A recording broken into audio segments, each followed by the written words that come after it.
save,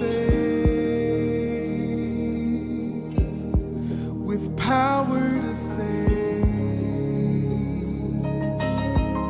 Say there is only one name. There is only one name. There is only one name. There is only one name. With power to save. With power to save. Salut à tous et bienvenue à notre programme Les réalités du croyant. Dans cette première saison, nous allons vous parler de la nouvelle création. Et pour ce premier épisode, nous allons brièvement vous parler de qui est Jésus et pourquoi il est venu.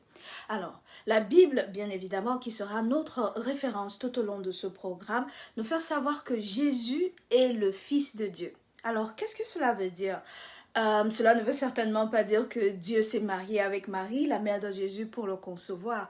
Mais en fait, la Bible nous démontre que Jésus a été conçu par le Saint-Esprit, ce que nous appelons bien sûr l'Immaculée Conception. Donc, Jésus-Christ est le Sauveur du monde et le Seigneur du ciel et de la terre. Alors, cela dit, nous allons maintenant répondre à la question « Pourquoi est-ce que Jésus est venu sur la terre ?»